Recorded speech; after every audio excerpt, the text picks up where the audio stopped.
Hello there, Ray here, and today we will be looking at a bunch of new things about 1.17. These are sneak peeks that the developers have tweeted out, plus they also announced that all the Minecraft players can actually get a cape in-game. And I really appreciate you guys to go ahead and hit the subscribe button, as I'll be making tons of videos all about the 1.17 update and using my 11 years of playing Minecraft to dive deep into how these changes will affect the game. And we're really close to 175,000 subscribers, and thanks to everyone who already subscribed. Now let's get right into it.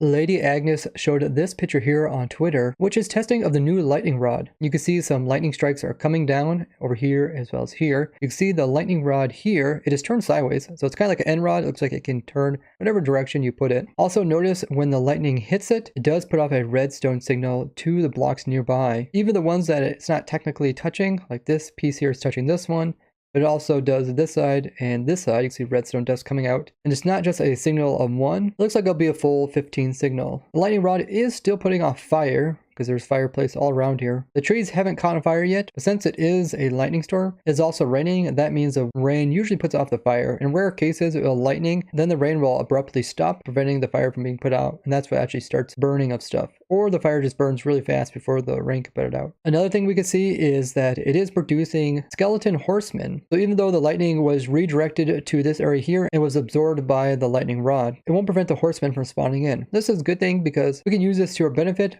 to create a new lightning farm that is a lot smaller than that extremely big one that we made years ago. And I'm not talking about our RNG lightning farm. Before we made the RNG one, we made this really big one. You can check it out down below. So lightning will also interact with nearby stuff. So if you have like creepers here, it'll make charged creepers, or villagers are here, they turn into witches, or pig will turn into pigmen, or red mushrooms will turn into brown mushrooms. So we can get all the effects of a normal lightning strike just concentrated into one area. Now over here, I think there is another lightning rod, and it looks like it's also attracting lightning. So it looks like it gets divided up. Lightning is also not striking these copper blocks over here. I think they should remove the fire from the lightning if it does hit directly onto the rod, because that's kind of the whole point of a lightning rod, is to prevent fire from going onto other stuff. Now over here, I thought this was a trident, but it looks like just like a raindrop. I'm guessing if there was a trident that was thrown, the lightning rod probably wouldn't direct it, because of the channeling enchantment on a trident is specifically designed to like channel the lightning to where the trident hits. A big question is, how big an area will this do? I'm guessing it's going to be at least several chunks. For the lightning rod to be effective, it'd have to pull lightning from at least a 9 chunk by 9 chunk area. Anything smaller would just make it cumbersome. Fine93 made a good point, which is it should also be able to protect map arts as long as you can't actually see the end rod block on your maps when you're looking at them. And on ProTech, we have a lot of map arts which are getting damaged slowly by lightning. And usually to get a really good looking map art, you have to use all block, including ones that can burn. King B-Dogs gives some insight on how they take on different challenges when adding in new updates. He talks about how they want to kind of flesh out the current biomes in Minecraft before adding in new ones, such as like a sky dimension or other dimensions, and that they're aiming more towards early game content. This does kind of make sense because when people join the game, they're not too sure what to do. If they start seeing some like structures around, they might like walk towards it and explore it. And with the cave update, that would be another focus point for players to go towards early game. Now, archaeology sites, or Archie sites as he calls them, is one of the things they showed during Minecon. The devs are looking for feedback like Ulruf, and he mentions that archaeology is kind of early game as well. It's not really going to provide like the strongest items in the game.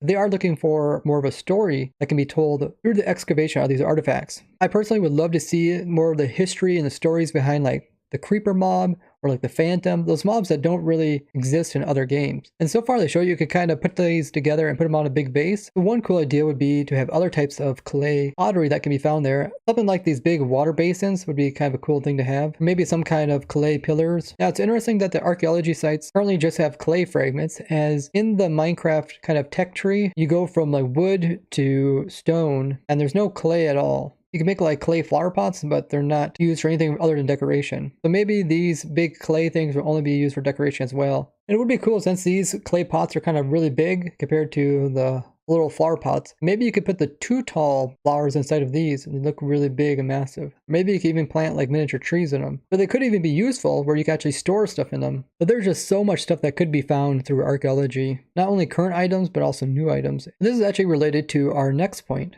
And that is this GIF here. This is Exophilin showing this property of he's flicking this redstone lever and it's breaking off this redstone dust and this one and leaving this one. And it's also pushing those blocks, and this one's not getting pushed. Now, first, this just seems like a typical Redstone updating order problem. That is, when the Redstone updates, it doesn't always update in the order in which it would appear to, like from this lever going outwards. Therefore, it can cause updates at certain pistons before others. And if you would do this in survival, oftentimes the results are pretty similar, where it will pop off 1 or 2, but also push the nearby ones. And once in a while you get a location like this one where you flick this lever and you get a really weird result. That has to do with the redstone updating order. Most of the time you get this type of result, but Manrock thought maybe this has to do with them adding in the archaeology sites, which have like gravel and dirt, which you can brush away with your brush tool. And because those blocks have NBT tags in them, they're unable to be pushed. So it'd be very similar to like having a furnace there, even though they look just like a sand block or gravel or dirt. And if you do this, you can see you actually get pretty much a similar result that he was seeing. And it would make sense that they are testing to making sure that stuff like gravel or sand that has this NBT tag, how it will act when it gets pushed, or if it will get dropped and be able to fall like normal sand. Because in the original clip here, you can see that when he pushes them, the sand moves over and then falls downwards. You can also see right here, he's testing with a jack-o'-lantern head. And in his inventory, you can see he has a variety of different stuff. Some redstone components and also snow layers. It'll be interesting to see how this new archaeology block interacts with the world. Felix also showed this clip here, saying when I convinced yet another person to read the Java minecart dismount code. And the clip is a funny clip of them reading and then being very astonished at what there is in the Minecraft code for minecart dismounting. Over the years, they have changed the way players leave minecarts as well as other mounts, but this is a good indication that they may revamp the minecarts altogether. This is, after all, the cave update, which minecarts would be very useful if they worked properly. Currently, there are just way too many problems with it, and I covered a lot of the problems in a video that I did many years ago. I'll link it down below.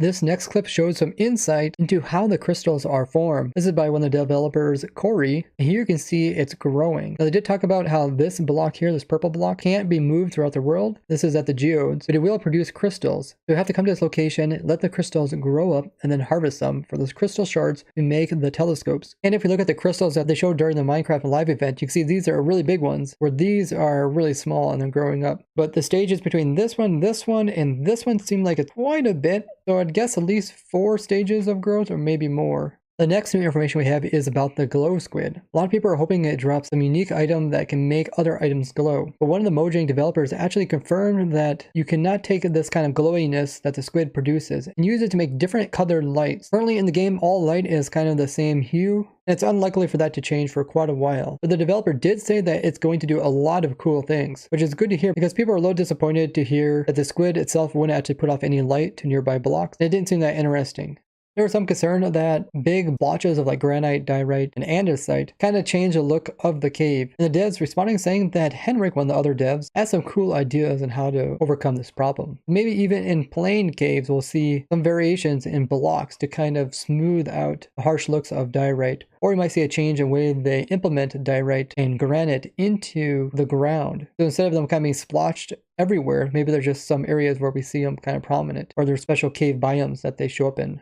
Now, recently, Henrik also confirmed that this cave structure that can barely be seen on his computer screen is a new type of cave, which he calls a mesh cave. And in this tweet by him, he actually shows the cave system that he went through that inspired this. What he described looks very similar to what's known as a tailless cave, where big pieces of rock kind of fall in and it makes it so you have to crawl in these really small holes to reach other parts of the cave. That's exactly what he was describing. So overall, it looks like the cave is extremely tight and narrow compared to the other caves around it. And most likely we'll have to mine out blocks to access the new parts. Now, he did mention that there will be no like crawling mechanics added into the game because in Bedrock Edition they don't have that. But I think it'd be really cool to have crawling mechanics where you push a special key, you could even go down to like what we know as swimming mode. Maybe they could just add that to Bedrock, and that would definitely make caves a lot funner to traverse. But it will be exciting to see what actually entices players to go into such small places. Is it the hopes that they find a different type of cave or something unique in there? When it comes to actually like mining ores and stuff, the bigger caves have more surface area so you can actually see more ores and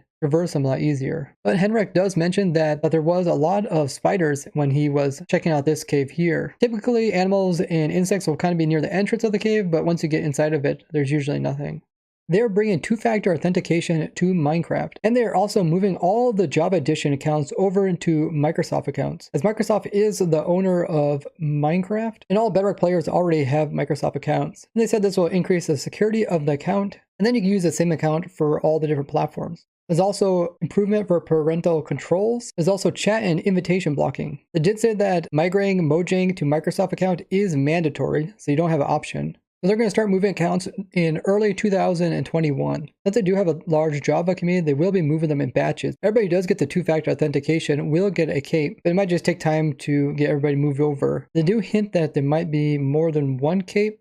They said capes here. Maybe in the future they'll also give capes for other reasons. It says over time you'll get an email on how to move your account over. Kind of scary when they use emails because people might try to phish your account. So you should definitely be wary of fake emails. And then once you complete the steps, you'll then use your Microsoft account to log into your Minecraft from then on. You'll no longer be able to use your Mojang account. And of course, then you'll receive your cape. Now, since I have some pretty old Minecraft accounts, some of them still log in using their username, and some use emails. But not everything's going to be using your Microsoft account. So I'm guessing like your Microsoft email then? That is actually a big problem for me because I can't actually access Microsoft email. Every time I try to log in, it just says, oh, there's a problem with the system. And it's said that for like 2 years now. So hopefully they fix their problems with their emails. Even when I tried to claim my Bedrock Edition Minecraft key, I had to make a new email, but even that new email I couldn't log into. But just making that email actually allowed me to get my key. I can't even play with my Bedrock Edition account because I can't actually log in. I'm not a big fan of this, especially with all the trouble that they have.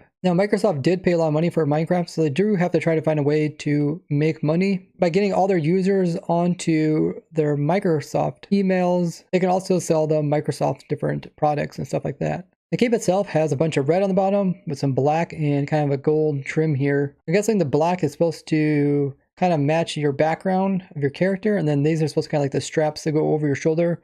It's supposed to be kind of like a red cape. I know a lot of people will be very excited for the capes. Capes isn't really something that I care about. In the past, the way you would usually get a cape is by attending Minecon. And even though I could have attended all the Minecons, it kind of felt like a pay-to-win feature where you had to like buy tickets in order to get an in-game item. But people really do like their capes and looking unique. What do you guys think of this change? I have been playing Minecraft for 11 years. I definitely see a lot of changes and themes. In the beginning, it kind of was Minecraft was just putting stuff into the game and not really telling players how to use it or giving any like tutorial hints on what they should do next. But we're definitely seeing it kind of change to more of a trend for lore and storytelling. I definitely think a big turning point was when they added the igloos and the villagers and zombies in the basement with the sign showing how to convert them. And now we're really seeing this with the archaeology and like the rune portals. Now we'll probably see something that kind of explains the end dimension with the new Warden mob for 1.17 and probably its lair, which really gives hints to the end dimension and how to get there. I would love to hear what you guys think about everything that we discussed in this video today or other 1.17 things. Tell me that down in the comments, and I really appreciate if you guys would leave the video a thumbs up as well as share with others so they can stay up to date on the newest changes for 1.17. I'd like to thank you guys for watching. I'll see you guys in the next one. Bye bye.